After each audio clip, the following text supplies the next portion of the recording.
നമസ്കാരം. കേരളത്തിൽ തെരഞ്ഞെടുപ്പ് പ്രഖ്യാപിച്ചു കഴിഞ്ഞു. ഏപ്രിൽ 9 കേരളം വിധി എഴുതുകയാണ്. ഇനി നാമനിർദ്ദേശ പത്രിക കൊടുക്കാനുള്ളത് 8 ദിവസങ്ങൾ മാത്രം. തെരഞ്ഞെടുപ്പ് പ്രഖ്യാപിച്ചതിൽ ആദ്യ ജയം LDF എന്ന് പറയാം.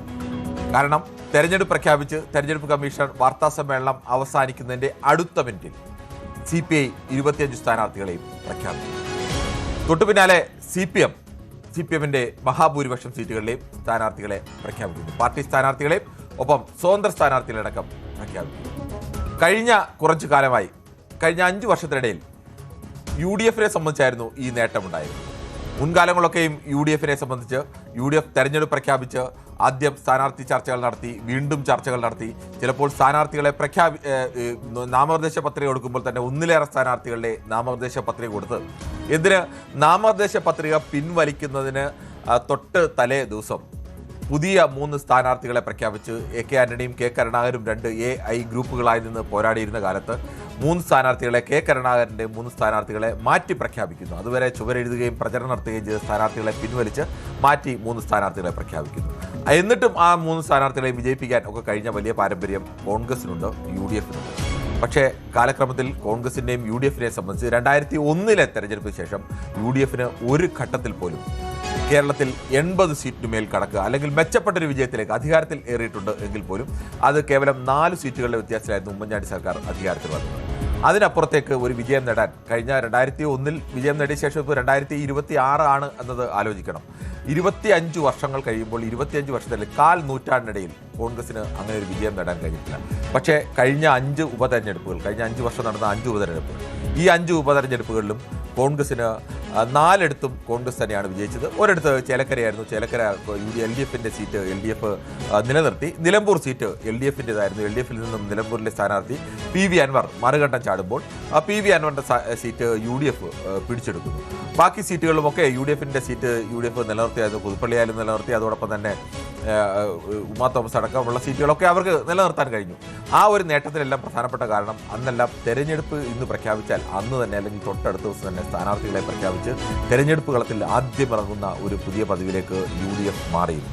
പക്ഷേ ഇന്ന് UDFന് ഒരു സ്ഥാനാർത്ഥിയെയും പ്രഖ്യാപിക്കാൻ കഴിഞ്ഞിട്ടില്ല എന്ന് മാത്രമല്ല, നാളെയും UDFന് പ്രഖ്യാപിക്കാൻ കഴിയുമോ എന്ന ഉറപ്പുമില്ല. പക്ഷേ തെരഞ്ഞെടുപ്പ് പ്രഖ്യാപിക്കുന്നതിന് കാത്തിരിക്കുകയായിരുന്നു LDF. സ്ഥാനാർത്ഥികളെ പ്രഖ്യാപിക്കുക മാത്രമായിരുന്നില്ല, ഈ മണ്ഡലങ്ങളെല്ലാം ഏകദേശം 100-ലധികം മണ്ഡലങ്ങൾ എന്ന് തന്നെ പറയാം.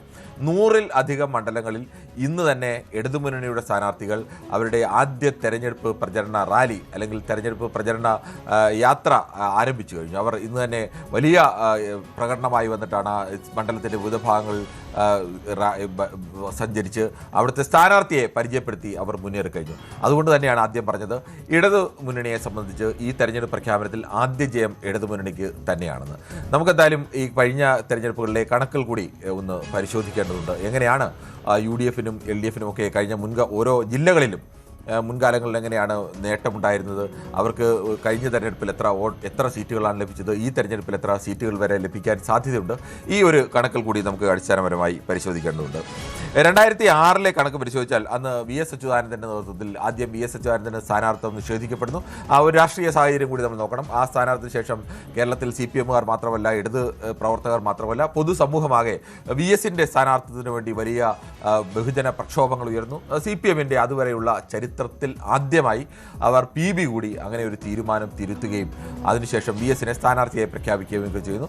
സ്വാഭാവികമായും അതുവരെ ഉണ്ടായിരുന്ന ഇടതുമുന്നണിയുടെ എഡ്ജ്, അതുവരെയും ഉണ്ട് ഈ കഴിഞ്ഞ തെരഞ്ഞെടുപ്പ് വരെയും 2021 വരെയും കേരളത്തിൻ്റെ ഒരു ചരിത്രം എന്ന് പറഞ്ഞാൽ ഒരിക്കൽ LDF എങ്കിൽ അടുത്ത തവണ UDF, വീണ്ടും LDF, വീണ്ടും UDF എന്നുള്ള തരത്തിലേക്ക് മാറി ഭരിക്കുക, മാറി ഭരണം കെടുക്കുക എന്നുള്ളതായിരുന്നു.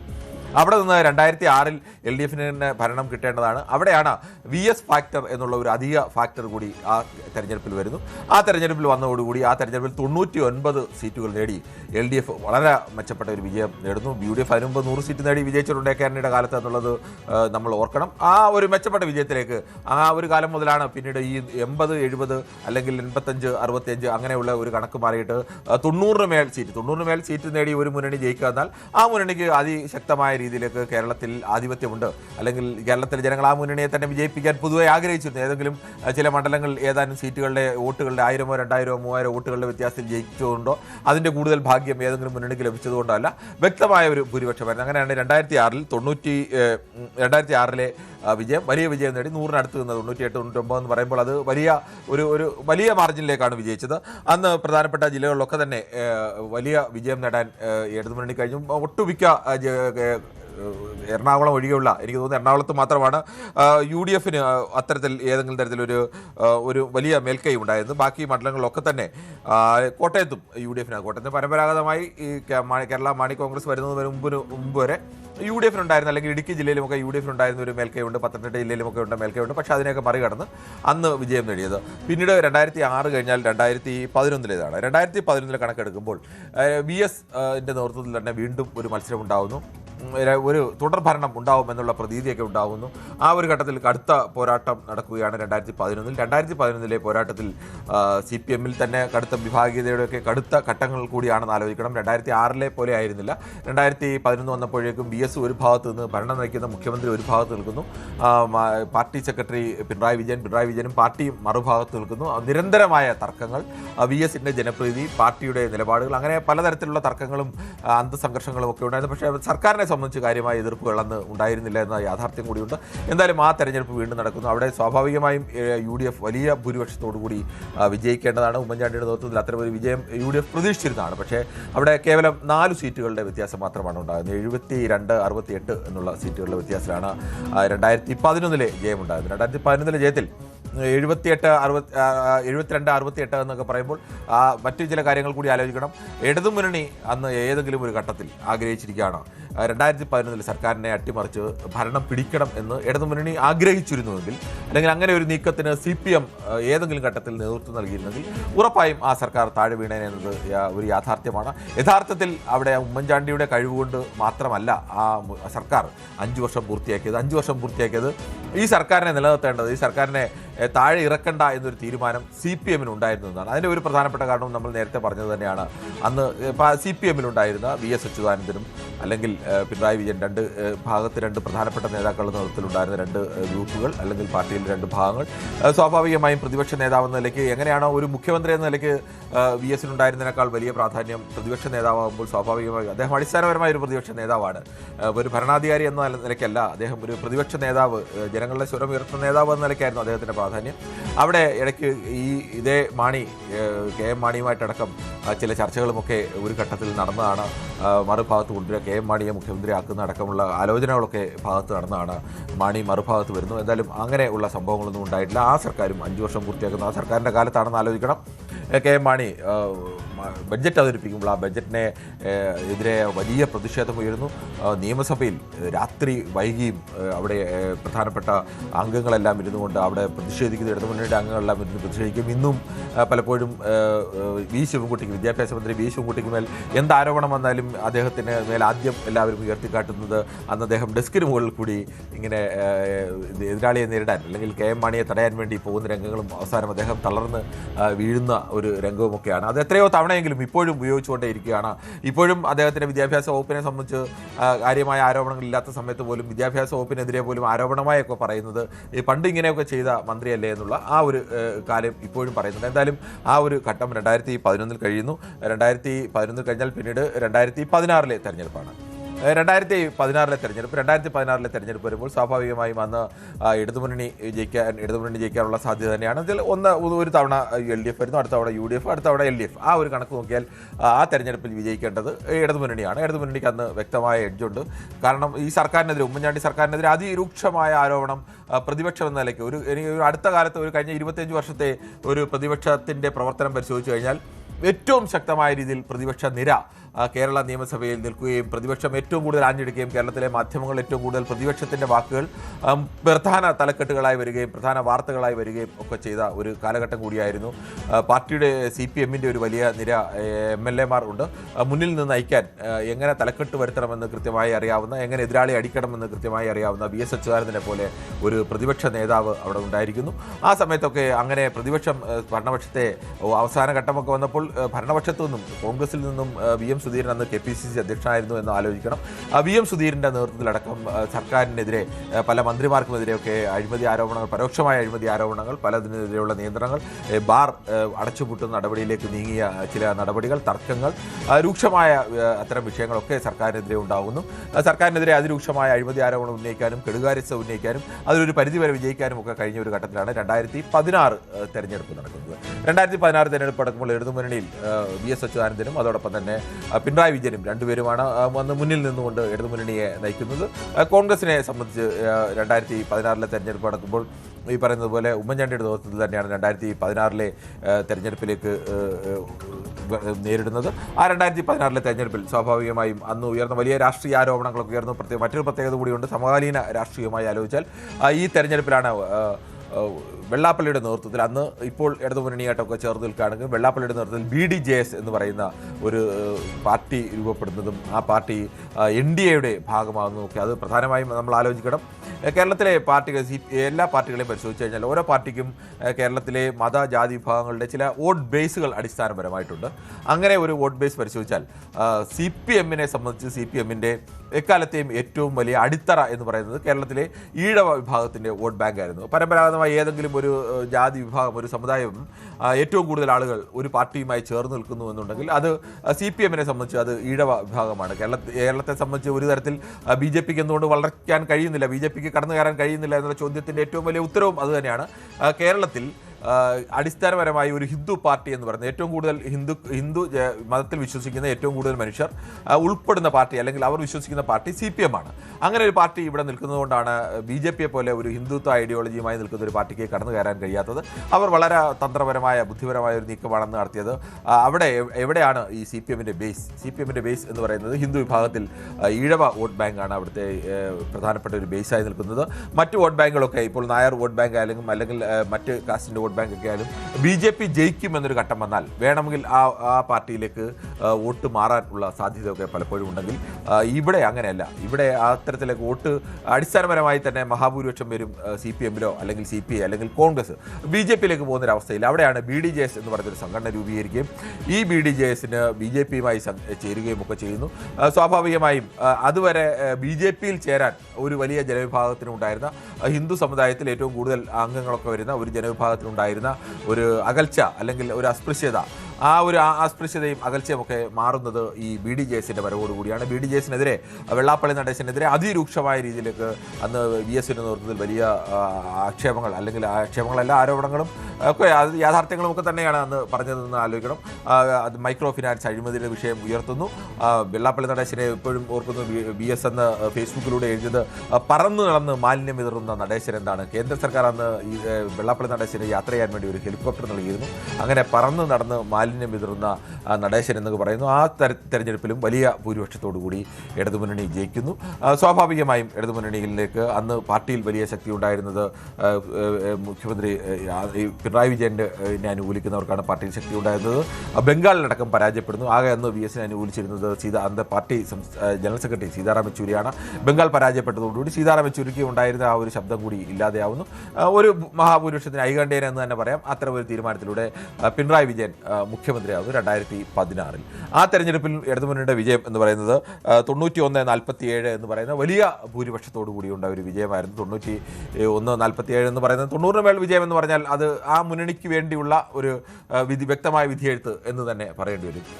അതിൻ്റെ ഭരണമാണ് ആദ്യം 5 വർഷം നടക്കുന്നത്. ഇതിനിടയിലാണ് വലിയ കേരളം അതുവരെ അക്കാലം അത്രയും നേരിടേണ്ടാത്ത വലിയ ഭീകരമായ വെല്ലുവിളികളെ കേരളം നേരിടേണ്ടി വരുന്നത്. പ്രളയത്തെ നേരിടേണ്ടി വരുന്നു. പ്രളയം നേരിടേണ്ടി വന്ന് കേരളത്തിൻ്റെ ഇപ്പോൾ ജീവിച്ചിരിക്കുന്ന മനുഷ്യരുടെ ഒന്നും ഓർമ്മയിൽ ഏതെങ്കിലും തരത്തിൽ ഈ തരത്തിൽ നമ്മൾ മുങ്ങിപ്പോകുന്ന, നമ്മുടെ ജീവിതം നഷ്ടപ്പെട്ടു പോകുന്ന, വീട് നഷ്ടപ്പെട്ടു പോകുന്ന, ഞാൻ നിന്ന വീട് എവിടെയെന്ന് പോലും അറിയാൻ കഴിയാതെ പോകുന്ന, അപ്പാടെ ഒരു പ്രദേശമാകെ മുങ്ങിപ്പോകുന്ന, ഇപ്പോഴും ഓർക്കണം ഈ സജി ചെറിയാനൊക്കെ അന്ന് അവസാനം അദ്ദേഹം ചാനലിലൂടെ നിലവിളിക്കുന്ന മട്ടിൽ പറഞ്ഞതാണ് എങ്ങനെയെങ്കിലും അന്ന് രക്ഷിക്കണം എന്നൊക്കെ പറഞ്ഞ് അന്ന് പലരും വിമർശനമൊക്കെ ഉന്നയിച്ചെങ്കിലും ആ മട്ടിലൊക്കെയുള്ള കാര്യങ്ങളൊക്കെ യാഥാർത്ഥ്യമായിരുന്ന ഘട്ടമാണ്. അതിനെ ആ സർക്കാർ ഫലപ്രദമായ ഒരു നേതൃത്വം നൽകാൻ, അതിനെ എങ്ങനെ ഒരു ദുരന്തം വന്നപ്പോൾ ദുരന്തമുഖത്ത് എങ്ങനെ നിന്നു എന്നുള്ളതായിരുന്നു ഏറ്റവും പ്രധാനം. അന്ന് ആ ദുരന്തമുഖത്ത് ഒരു നായകനെ പോലെ നിൽക്കാൻ പിണറായി വിജയന് കഴിഞ്ഞു.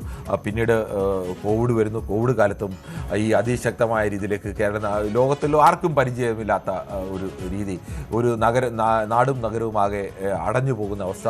നമ്മുടെ ജീവിതത്തിലോ ഓർമ്മയിലോ അല്ലെങ്കിൽ നമ്മുടെ ചരിത്രത്തിലോ ഒന്നും അത്തരമൊരു പരിചയം നമുക്കില്ല. എങ്ങനെ മുന്നോട്ട് പോകണം എന്നറിയാൻ വയ്യാത്തൊരവസ്ഥ. അത്തരമൊരവസ്ഥയിൽ അത് മുഴുവൻ ഉൽപ്പാദന മേഖലയും പൂർണ്ണമായും സ്തംഭിച്ചു പോകുന്നു.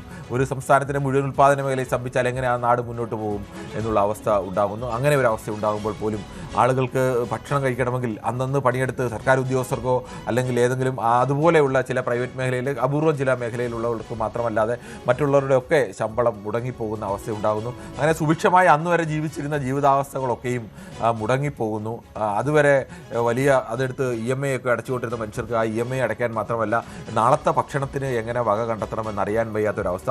ആ ഒരു ഘട്ടത്തിൽ സർക്കാർ ഏറ്റവും ഫലപ്രദമായി പ്രവർത്തിക്കുകയും ഇതിനെ നിയന്ത്രിക്കാൻ നിൽക്കുകയും ഒരു തരത്തിൽ പറഞ്ഞാൽ കേരളത്തിൻ്റെ ഒരു പിതൃസ്വരൂപം എന്ന തരത്തിലേക്ക് കേരളം മുഴുവൻ കേൾക്കുന്ന വാക്കുകളിലേക്ക് പിണറായി വിജയൻ എന്ന് പറയുന്ന ഒരു നേതാവ് മാറുകയായിരുന്നു. അങ്ങനെയായിരുന്നു പിണറായി വിജയൻ എന്ന് പറയുന്ന നേതാവ് യഥാർത്ഥത്തിൽ മുഖ്യമന്ത്രി ആകുമ്പോഴല്ല, മുഖ്യമന്ത്രി ആയ ശേഷമാണ് പിണറായി വിജയൻ ആ തരത്തിലൊരു ജനകീയമായ ഒരു വലിയ മുഖത്തിലേക്ക് വരുന്നത്. കേരളത്തിന് ആപത്തുണ്ടായപ്പോൾ ഇതിനെ മുന്നിൽ നിന്ന് കപ്പിത്താൻ എന്നുള്ള പ്രയോഗമൊക്കെ ആ ഘട്ടത്തിലാണ് വരുന്നത്. അതിനെ മുന്നിൽ നിന്ന് നയിച്ചയാൾ പിണറായി വിജയനാണ്. ആപത്തിൽ ഞങ്ങളെ കൈവിടാതെ മുന്നിൽ നിന്ന് നയിച്ച ഒരാളോട് എല്ലാ കാലത്തും എല്ലാ മനുഷ്യർക്കും ഉണ്ടാകുന്ന സ്വാഭാവികമായ സ്നേഹം അല്ലെങ്കിൽ നന്ദിയോ എന്നൊക്കെ പറയാം.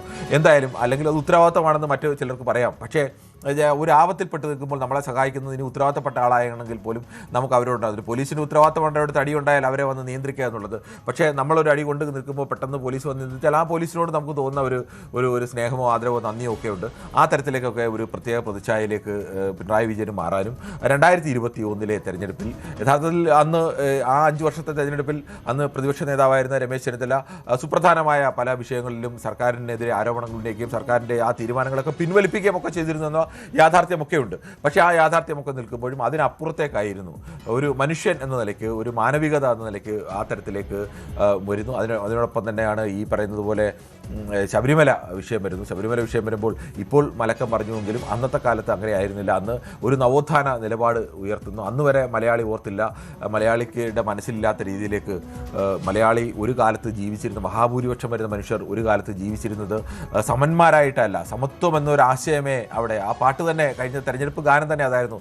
ഇന്നിപ്പോൾ ഈ തെരഞ്ഞെടുപ്പിൽ LDF അങ്ങനെ ഒരു പാട്ടിറക്കാൻ കഴിയുമെന്നറിയില്ല. സമത്വം എന്നൊരാശയം എന്ന് പറയുന്ന കഴിഞ്ഞ സിതാര പാടിയ പാട്ടൊക്കെ ആയിരുന്നു കഴിഞ്ഞ തവണ ഇറക്കിയത്. അന്ന് ആ സമത്വം എന്ന ആശയത്തിൽ നിൽക്കുന്നു, വനിതാ മതിൽ സൃഷ്ടിക്കുന്നു. വലിയൊരു വിഭാഗം ജനങ്ങൾ ഒരു ഭാഗത്ത് വലിയ കടുത്ത യാഥാസ്ഥിക വിശ്വാസികൾ കടുത്ത എതിർപ്പുമായി മറുഭാഗത്ത് നിൽക്കുന്നു. അത് ഹിന്ദു യാഥാസ്ഥ്യ വിശ്വാസികൾ മാത്രമല്ല, ക്രിസ്ത്യൻ യാഥാസ്ഥ്യ വിശ്വാസികൾ, മുസ്ലിം യാഥാസ്ഥ്യ വിശ്വാസികൾ, അങ്ങനെയുള്ള എല്ലാവരും ഉണ്ടായിരുന്നു.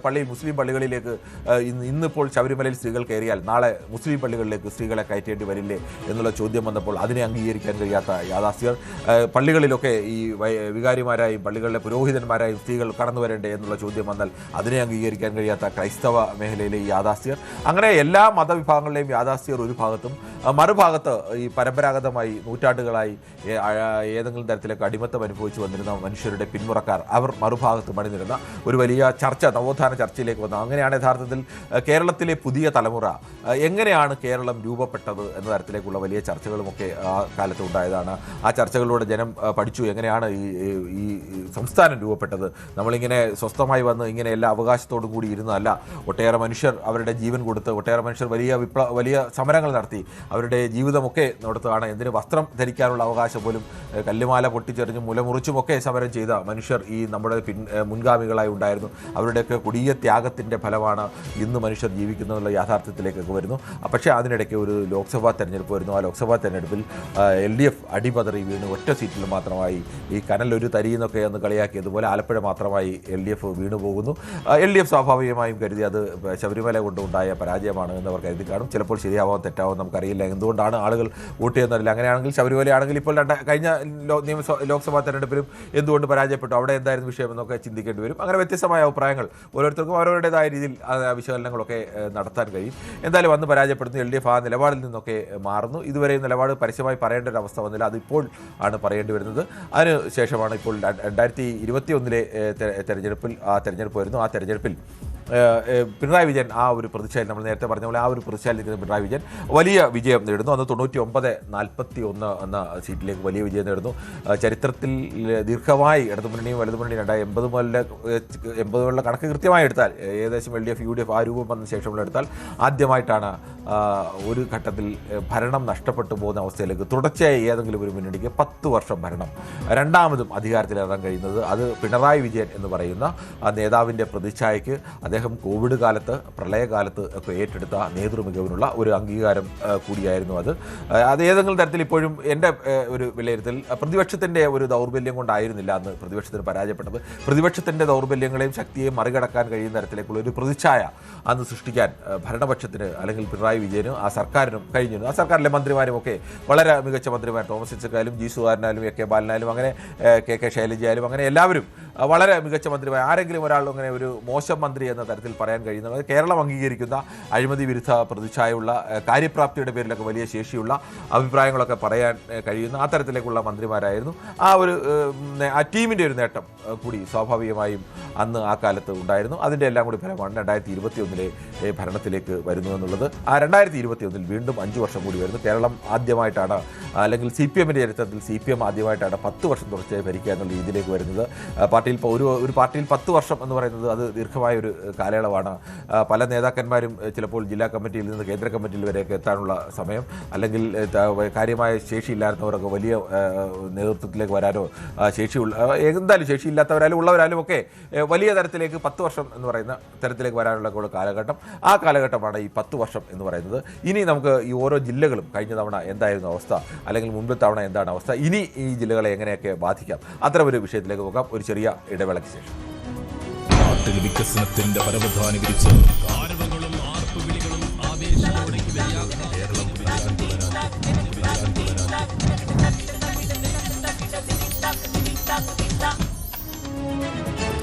നമസ്കാരം. എന്നാൽ കേരളം തെരഞ്ഞെടുപ്പിൻ്റെ അന്തിമ ഘട്ടത്തിൽ നിൽക്കുകയാണ് എന്ന് വേണമെങ്കിൽ പറയാൻ. കാരണം ഇനി നമ്മുടെ മുന്നിൽ സമയമില്ല. നമ്മുടെ മുന്നിലല്ല, പാർട്ടികളുടെ മുന്നിലാണ് സമയമില്ലാത്തത്. പാർട്ടികളെ സംബന്ധിച്ച് വളരെ ചുരുക്ക സമയം 8 ദിവസം കൊണ്ട് സ്ഥാനാർത്ഥികളെ നിശ്ചയിച്ച് അവർക്ക് സ്ഥാനാർത്ഥികളെ പ്രഖ്യാപിക്കേണ്ടി വരും. ഏപ്രിൽ 9 തെരഞ്ഞെടുപ്പ് നടക്കുന്നത്. മാർച്ച് 23 സ്ഥാനാർത്ഥികളെ നാമനിർദ്ദേശ പത്രിക കൊടുക്കാനുള്ള അവസാന ദിവസം എന്ന് ആലോചിക്കണം. അപ്പോൾ അവർക്ക് ഏറ്റവും എളുപ്പ ദിവസം 26 പിൻവലിക്കാനുള്ള അവസാന ദിവസം. പിൻവലിക്കുന്ന ഇപ്പോൾ ഇടതുമുന്നണിയെ സംബന്ധിച്ച് അവിടെ എപ്പോൾ രാവിലെ ഉച്ചയ്ക്ക് 4 മണിയോടുകൂടി അവിടെ തെരഞ്ഞെടുപ്പ് പ്രഖ്യാപിക്കുന്നു. തെരഞ്ഞെടുപ്പ് പ്രഖ്യാപനം കഴിഞ്ഞ തൊട്ടടുത്ത മിനിറ്റിൽ CPI ബിനോയ് വിശ്വം വന്ന CPIയുടെ 25 സ്ഥാനാർത്ഥികളെയും പ്രഖ്യാപിക്കുന്നു. അത് കേരളത്തിൻ്റെ, എനിക്ക് തോന്നുന്നു കേരളത്തിൻ്റെ സമീപകാല ചരിത്രത്തിൽ എവിടെയും ഒരു തെരഞ്ഞെടുപ്പ് പ്രഖ്യാപനത്തിൻ്റെ സമ്മേളനം കഴിഞ്ഞതിൻ്റെ തൊട്ടടുത്ത നിമിഷം ഏതെങ്കിലും ഒരു പാർട്ടി മുഴുവൻ സ്ഥാനാർത്ഥികളെയും പ്രഖ്യാപിച്ചത് ഓർമ്മയിൽ തൽക്കാലം എന്തായാലും ഇല്ല. ഇനി മുൻകാലങ്ങളിൽ ഏതെങ്കിലും ഉണ്ടായിട്ടുണ്ടെന്ന് അറിയില്ല. എന്തായാലും അങ്ങനെ ഉണ്ടാവാൻ യാതൊരു വഴിയും കാണുന്നില്ല. അങ്ങനെ ഈ സമീപകാലത്തൊന്നും എന്തായാലും അങ്ങനെ ഒരു ചരിത്രം ഉണ്ടായിട്ടില്ല. അത് CPI ആണ് അത്തരം ഒരു റെക്കോർഡ് എന്ന് വേണമെങ്കിൽ പറയാം. തെരഞ്ഞെടുപ്പ് കമ്മീഷൻ വാർത്താ സമ്മേളനം അവസാനിപ്പിക്കുന്ന ഫ്രെയിം നമ്മൾ തുടങ്ങുന്നത് ബിനോയ് വിശ്വത്തിൻ്റെ ഫ്രെയിമിലേക്കാണ് നേരെ കയറുന്നത്. ഇടയ്ക്ക് ഇടവേള കൊടുക്കാൻ പോലും സമയമില്ലാതെ ബിനോയ് വിശ്വം വരുന്നു. ബിനോയ് വിശ്വം 25 സ്ഥാനാർത്ഥികളെയും പ്രഖ്യാപിക്കും. തൊട്ടു പിന്നാലെ തന്നെ CPMൻ്റെ സംസ്ഥാന സെക്രട്ടറി MV ഗോവിന്ദൻ വന്ന് CPMൻ്റെ സ്ഥാനാർത്ഥികൾ മഹാഭൂരിപക്ഷം 5 സീറ്റുകൾ ഒഴികെയുള്ള മഹാഭൂരിപക്ഷം വരെയും പ്രഖ്യാപിക്കുന്നു. അതോടുകൂടി 100-ലധികം സീറ്റുകളിൽ LDFന് സ്ഥാനാർത്ഥികളാവുന്നു. അവരെല്ലാവരും തന്നെ വൈകുന്നേരം തന്നെ മണ്ഡലം പര്യടനം ആരംഭിക്കുന്നു. മണ്ഡലത്തിൽ സ്ഥാനാർത്ഥി പര്യടനം ആരംഭിക്കുന്നു. ഫുൾ സ്വിംഗ് ഇലക്ഷനിലേക്ക് ഇടതുമുന്നണി കടന്നു കഴിഞ്ഞു. കഴിഞ്ഞ 5 വർഷത്തിനിടയിൽ നമ്മൾ നേരത്തെ പറഞ്ഞു, ആദ്യം സ്ഥാനാർത്ഥിയെ പ്രഖ്യാപിച്ച് ആദ്യം തെരഞ്ഞെടുപ്പ് പ്രചരണത്തിൽ ഇറങ്ങിക്കൊണ്ടിരുന്ന UDF അല്ലെങ്കിൽ കോൺഗ്രസ് ഇപ്പോഴും മുന്നണി സീറ്റ് വിഭജനം തന്നെ പൂർത്തിയാക്കിയിട്ടില്ല. കോൺഗ്രസിനകത്തെ തർക്കങ്ങൾ ഇപ്പോഴും നിലനിൽക്കുകയാണ്. പക്ഷേ അവർ 2 ദിവസങ്ങളിൽ പ്രഖ്യാപിക്കുമെന്നൊക്കെയാണ് അവർ അവകാശപ്പെടുന്നത്. എന്തായാലും ആ പാർട്ടിയുടെ കാര്യമാണ്, ആ പാർട്ടിയാണ് തീരുമാനിക്കേണ്ടത് എപ്പോഴാണ് പ്രഖ്യാപിക്കുക. എന്തായാലും ആദ്യഘട്ടത്തിൽ ഈ വിജയം നേടിയത് LDF തന്നെയാണ്. അപ്പോൾ അവിടെ നിന്ന് നമുക്ക് തുടങ്ങാം. 2021 മന്ത്രിസഭയിലേക്കാണ് നമ്മൾ നേരത്തെ പറഞ്ഞു നിർത്തിയത്. 2021 മന്ത്രിസഭ വീണ്ടും പിണറായി അധികാരത്തിൽ വരുന്നു. അതിനൊരു പ്രധാനപ്പെട്ട പ്രത്യേകത, ആ കഴിഞ്ഞ തെരഞ്ഞെടുപ്പിൽ അന്ന് 2 തവണ മത്സരിച്ചുകൊണ്ടിരുന്ന പ്രധാനപ്പെട്ട നേതാക്കളൊക്കെയും ഒഴിവാക്കി പുതുമുഖങ്ങളെയാണ് അവതരിപ്പിച്ചത്. 2 തവണ കർശനമായ മാനദണ്ഡം വയ്ക്കുന്നു. കർശന മാനദണ്ഡത്തിലൂടെ തോമസ് ഐസക്കിനെ പോലെ, ജി സുധാകരനെ പോലെ, AK ബാലനെ പോലെയൊക്കെയുള്ള വളരെ പ്രമുഖരായ അല്ലെങ്കിൽ കാര്യപ്രാപ്തി കൊണ്ടൊക്കെ വളരെ മുന്നിൽ നിൽക്കുന്ന മന്ത്രിമാരൊക്കെയാണ് പുറത്തു പോകുന്നത്. 2ാം തവണ അവസരം കിട്ടിയെങ്കിലും KK ശൈലജയ്ക്ക് ഒരിക്കൽ മന്ത്രിയായതുകൊണ്ട് മന്ത്രിസഭയിലേക്കും KK ശൈലജ വേണ്ട എന്ന് തീരുമാനിക്കുന്നു. ഒരു തരത്തിൽ നമ്മൾ ആലോചിക്കണം, 2016 മന്ത്രിസഭയെ സംബന്ധിച്ച് പ്രതിച്ഛായയുടെ വിഷയത്തിൽ അത് എന്തായാലും പ്രതിച്ഛായ വിഷയത്തിൽ ഏറ്റവും മുന്നിൽ നിന്നത് കെ ശൈലജയാണ്. കെ ശൈലജയ്ക്ക് കോവിഡ് കാലത്തൊക്കെ ഉണ്ടായ ടീച്ചർ അമ്മ എന്ന തരത്തിലേക്കൊക്കെ ഒരു വലിയ ഒരു പ്രതിച്ഛായയിലേക്ക് എത്തിക്കാൻ അവർക്ക് കഴിഞ്ഞു. അവരുടെ വർത്തമാനം കൊണ്ടായാലും അവരുടെ ഭരണത്തിൻ്റെ മികവ് കൊണ്ടായാലും ഒക്കെ പലതര കാരണങ്ങൾ അതിനുണ്ടായിരുന്നു. ഒപ്പം പി ആറും അതിന് ഇല്ല എന്നൊന്നും പറയുന്നില്ല. നേരത്തെ പിണറായി വിജയൻ്റെ കാര്യം പറഞ്ഞപ്പോഴും അതിലും എല്ലാം പി ആർ ഉണ്ട് എന്നുള്ളത് നിഷേധിക്കുന്നില്ല. ഈ പി ആർ ഒക്കെ ഉള്ളപ്പോഴും ആ പി ആർ ഉണ്ടായാലും ജനം അത് വിശ്വസിക്കുക എന്നുള്ളത് പ്രധാനമാണ്. ആ വിശ്വസിക്കത്തക്ക തരത്തിലേക്കുള്ള പ്രവർത്തനങ്ങളിലേക്ക് എത്തുക എന്നുള്ളത് പ്രധാനമാണ്. അതിന് അന്ന് കഴിഞ്ഞിരുന്നു. പക്ഷേ 2021 വരുമ്പോൾ അവർക്കും അവസരം ലഭിക്കുന്നില്ല. പുതുമുഖങ്ങളായ ആളുകളാണ് ഒരു നിര നേരെ മന്ത്രിസഭയിലേക്ക് എത്തുന്നു. ആകെ മന്ത്രിസഭയിൽ പരിചയമുള്ള ആൾ എന്ന് പറയുന്നത് മുഖ്യമന്ത്രി പിണറായി വിജയൻ മാത്രമാണ്. പിന്നെ മറ്റു പാർട്ടികളിൽ നിന്നുള്ള ആളുകളൊക്കെയാണ് അത്തരത്തിൽ പരിചയക്കാർ എന്ന് പറയുന്നത്. ബാക്കി CPM-ൻ്റെ നിര എന്ന് പറയുന്നത് എല്ലാവരും പുതുമുഖമാണ്. ഇപ്പോൾ ധനമന്ത്രി KN ബാലഗോപാലായാലും വ്യവസായ മന്ത്രി P രാജീവായാലും മുഹമ്മദ് റിയാസ് ആയാലും MP രാജേഷ് ആയാലും MP രാജേഷ് പിന്നീടാണ് മന്ത്രിസ്ഥാനത്തേക്ക് വരുന്നത്. സ്പീക്കർ സ്ഥാനത്ത് നിന്നാണ് വരുന്നത്. അങ്ങനെ ഇവരുടെ എല്ലാവരും ഒരു പുതുമുഖങ്ങളുടെ ഒരു വലിയ നിര വരുന്നു. സ്വാഭാവികമായും ഒന്നാം പിണറായി സർക്കാരും രണ്ടാമത്തെ പിണറായി സർക്കാരും തമ്മിലുള്ള കമ്പാരിസൺ പല മേഖലകളിലും വരുന്നു. ആ കമ്പാരിസണൊക്കെ വരുമ്പോൾ പല ഘട്ടത്തിലും ഒന്നാം പിണറായി സർക്കാരിനുണ്ടായിരുന്ന ഈ തരത്തിലേക്കുള്ള ഒരു പ്രതിസന്ധി ഉണ്ടായപ്പോൾ പ്രതിസന്ധി അതിജീവിച്ച് അതിനെ സഹായിച്ചവർ എന്നുള്ള തരത്തിലേക്കുള്ള അങ്ങനെ ആ ഒരു വലിയ കടുത്ത പ്രതിസന്ധിയൊന്നും കഴിഞ്ഞ 5 വർഷത്തിനിടയിൽ ഉണ്ടായില്ല എന്നുള്ള യാഥാർത്ഥ്യമുണ്ട്. സർക്കാർ പല കാര്യങ്ങളൊക്കെ പോസിറ്റീവായ ജനങ്ങൾക്ക് അനുകൂലമായ നിരവധി കാര്യങ്ങളൊക്കെ ചെയ്യുകയും അല്ലെങ്കിൽ സർക്കാരിൻ്റെ വാഗ്ദാനങ്ങൾ ഇടതുമുന്നണിയുടെ വാഗ്ദാനങ്ങൾ പലതും പാലിക്കുകയും ഒക്കെ ചെയ്തെങ്കിലും ഒന്നാം പിണറായി സർക്കാരിൻ്റെ തരത്തിലേക്കുള്ള ഒരു പ്രതിച്ഛായ നിലനിർത്തിക്കൊണ്ടു പോകുന്നതിൽ പലതരത്തിലും വീഴ്ചകൾ വന്നിട്ടുണ്ട്. അത്തരത്തിലുള്ള ആരോപണങ്ങളൊക്കെ പല ഘട്ടത്തിലും നേരിടേണ്ടി വന്നിട്ടുണ്ട്. ഭരണപരമായി പോരാ എന്നുള്ള ഒരു ആരോപണം സ്വാഭാവികമായും പല ഘട്ടത്തിലും നേരിടേണ്ടി വന്നത് യാഥാർത്ഥ്യം കൂടിയാണ്. അത്തരം യാഥാർത്ഥ്യങ്ങളൊന്നും ഇടതുമുന്നണിയോ അല്ലെങ്കിൽ മറ്റാരെങ്കിലും നിഷേധിച്ചതുകൊണ്ട് കാര്യമില്ല. ഭരണം ഏതെങ്കിലും തരത്തിൽ മോശമാകുന്നതുകൊണ്ട് മാത്രമല്ല, എപ്പോഴും ഒരു ഭരണത്തെക്കുറിച്ച് പോസിറ്റീവായ കാര്യങ്ങൾ വരുന്നതും മോശപ്പെട്ട കാര്യങ്ങൾ വരുന്നതും ഭരണത്തിൻ്റെ മികവ് കൊണ്ട് മാത്രമല്ല, ഈ മികവ് അവതരിപ്പിക്കുന്ന രീതിക്ക് അല്ലെങ്കിൽ ആ കാലത്തിലുണ്ടാകുന്ന സാമൂഹ്യ സാഹചര്യങ്ങളൊക്കെ ഇതിന് വലിയ പ്രാധാന്യമുണ്ട്. ഇത് വ്യക്തികൾക്കുമൊക്കെ പ്രാധാന്യമുണ്ട്. ചിലപ്പോൾ കെ ശൈലജയുടെ കാലത്ത് അന്ന് മറ്റൊരാളായിരുന്നു ആരോഗ്യമന്ത്രിയെങ്കിൽ ചിലപ്പോൾ ആ തരത്തിൽ പ്രവർത്തിക്കാൻ കഴിയില്ല. ആളുകളോട് എങ്ങനെ പെരുമാറുന്നു എന്നതിലും ഒക്കെ ഭരണം നന്നായിരുന്നു എന്നതുകൊണ്ട് മാത്രം ഒരു ഭരണത്തിനെക്കുറിച്ച് ജനത്തിന് നല്ല അഭിപ്രായം വരണമെന്നില്ല. എന്തായാലും ആ തരത്തിലേക്കുള്ള വ്യത്യസ്തമായ എതിർപ്പുകൾ ഈ സർക്കാരിനെതിരെയൊക്കെ ഉണ്ടാകുന്നു. കഴിഞ്ഞ ലോക്സഭാ തെരഞ്ഞെടുപ്പിൻ്റെ വിജയം നമുക്ക് അങ്ങനെ 2 നിയമസഭാ തെരഞ്ഞെടുപ്പിനെ വെച്ച് പരിശോധിക്കാനാവില്ല. ലോക്സഭാ തെരഞ്ഞെടുപ്പിൽ അതിന് മുമ്പിലത്തെ ലോക്സഭാ തെരഞ്ഞെടുപ്പ് കഴിഞ്ഞ വർഷത്തെ ലോക്സഭാ തെരഞ്ഞെടുപ്പായാലും അതിനു മുമ്പ് 2019 നടന്ന ലോക്സഭാ തെരഞ്ഞെടുപ്പായാലും 19-24 ലോക്സഭാ തെരഞ്ഞെടുപ്പിൽ UDF-നെ സംബന്ധിച്ച് അത് വലിയ മേൽക്കൈയായിരുന്നു. അതിന് വ്യത്യസ്തമായ പല കാരണങ്ങൾ ഉണ്ട്. കാരണം കേരളത്തിൽ ഒരു ലോക്സഭാ തെരഞ്ഞെടുപ്പ് നടക്കുമ്പോൾ കേരളത്തിൻ്റെ ഒരു പൊതു മനസാക്ഷി അല്ലെങ്കിൽ കേരളത്തിലെ മഹാഭൂരിപക്ഷം വരുന്ന മനുഷ്യർ LDF-നോ UDF-നോ മാറിയൊക്കെ വോട്ട് ചെയ്യുന്ന മനുഷ്യരായിരിക്കും. പക്ഷേ കേരളത്തിലെ ഒരാളുകൾ BJP ഭരണത്തിനെതിരെ BJP അല്ലെങ്കിൽ ഏതെങ്കിലും ഒരു ഹിന്ദുത്വ ഒരു അജണ്ട അല്ലെങ്കിൽ ഒരു സംഘപരിവാര അജണ്ട അല്ലെങ്കിൽ മറ്റേതെങ്കിലും ആയിക്കോട്ടെ അല്ലെങ്കിൽ ഏതെങ്കിലും ഒരു വർഗീയമായ മനുഷ്യനെ മതത്തിൻ്റെ പേരിൽ വേർതിരിക്കുന്ന ഒരു അജണ്ടയ്ക്ക് അനുകൂലമായി ചിന്തിക്കുന്ന അല്ലെങ്കിൽ ആളുകളുടെ എണ്ണം കുറവ് എന്നുള്ളതും അതിനെ എതിർക്കുന്നവരുടെ എണ്ണം കൂടുതൽ നോക്കണം. അപ്പോൾ അവിടെ ആരാണ് കേന്ദ്രത്തിൽ BJP-യെ നേരിടാൻ ശക്തരാരാണ്? അത് ഒരിക്കലും CPM-നേക്കാൾ ശക്തരായി നിൽക്കുന്നത് കോൺഗ്രസ് ആണ് എന്നുള്ള ഒരു പ്രാഥമികമായ മനുഷ്യരുടെ തോന്നലുകളും വിലയിരുത്തലുകളും ഒക്കെയുണ്ട്. അത് യാഥാർത്ഥ്യമാണ്. ഇന്ത്യയിൽ ആകമാനം ഏറ്റവും കൂടുതൽ സംസ്ഥാനങ്ങളുള്ള പാർട്ടിയും ഇന്ത്യയിൽ രണ്ടാമത്തെ പാർട്ടിയും ഇന്ത്യയിൽ BJP-യെ നേരിടാൻ കഴിയണമെങ്കിൽ കോൺഗ്രസ് ശക്തിപ്പെടുക എന്നുള്ള ഒരു പൊതു ധാരണയും ഒക്കെയുണ്ട്.